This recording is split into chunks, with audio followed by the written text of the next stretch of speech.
Oprah, There's Only One, is back with us to reveal her new highly anticipated book club selection only on CBS This Morning. Drum roll, please. What's your new pick, Ms. Winfrey? My new pick is Olive Again by Elizabeth Strout. Olive Again is a sequel to Only You Can Do That. It comes with a soundtrack. It's a sequel to Strout's Pulitzer Prize-winning book.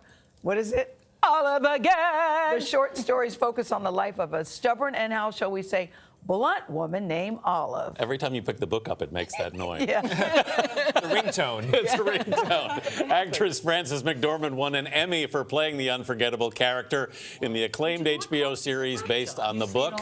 In Olive Again, she navigates her second marriage and complicated relationship with her son. New York Times bestselling author Elizabeth Strout joins us at the table. She's also a Pulitzer Prize winner. Yes. Good morning. Welcome. Congratulations. Congratulations all the way around. So exciting. Yes. I am so happy to see Olive again. Oh, good. I'm so glad. How did you feel about bringing her back? I had no idea that she would show up again. And then when she just showed up, in my mind, obviously, but she just showed up. You were in Norway on a trip, I read. Yes, I was just sitting there doing my emails, and all of a sudden I saw her so clearly. And What did you see, Elizabeth? I saw Olive getting out of her car in front of the marina with a cane, and I realized I have to get this down. She was older. Wow. What did She you was like older, about yeah. it, Oprah? What did you like about it? Well, what Elizabeth Strout, I think one of her secret gifts is that she takes what is the ordinary and makes it extraordinary. She takes ordinary moments. I mean, like Jack getting out of the car and looking down and seeing the ants, things that we all do all the Or time. Jack's big belly hitting the table in the restaurant. Yes. Yeah, I mean, her gift is taking the simplest of things and turning them into something that feels real to us. And that happens with all the characters. You know, a lot of authors say they write for themselves or they write for their characters, but you actually say you have an ideal reader in That's mind. right. I think about the reader all the time. And years ago, I realized, wait a minute, if I can make up characters, I can make up a reader.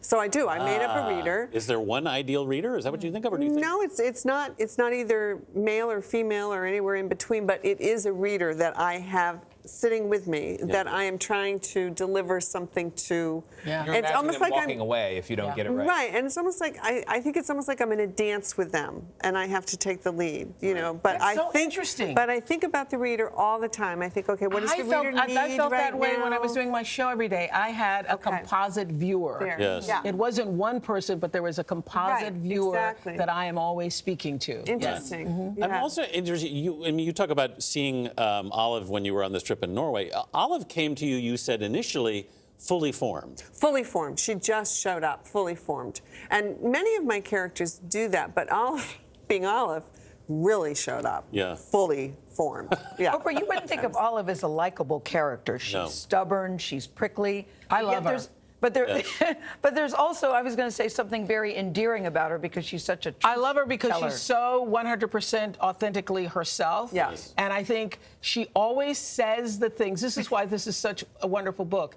If you are a mother or you have a mother, you're Yes. going to love this book. And she always says the things that we are always thinking. I think Yes. so, right. Like when those grandkids grandchildren, came yes. to visit, I and she's know. thinking these bratty kids. Yes, yes. Everybody They're not thinks even that. nice kids. Everybody thinks that, but you don't say it. All the things that she thinks I and think doesn't so, say. right. Or so-and-so has put on a couple of pounds, and boy, her breasts are rather large. Yeah.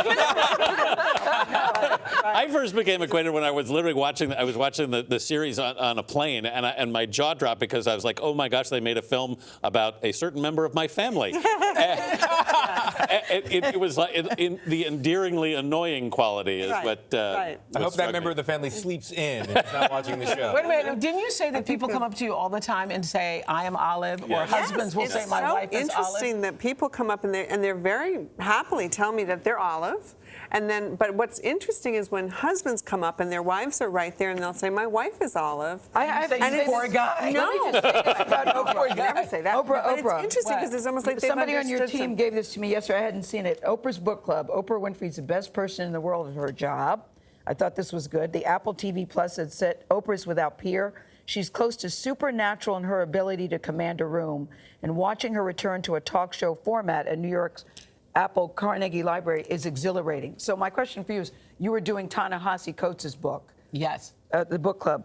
when they use words like exhilarating, was it exhilarating for you? It was exhilarating for me. I was fascinated. Yes, it was exhilarating for me to be in a room with book lovers. And I walked in and say, you are my people, because that's my tribe. And so that's why we have at Oprah's Book Club, where people can join in the conversation. And you can download this on Apple Books and just by the time we finish this conversation. Yes. I'm excited for everybody to know that. We'll be right back. Olive again!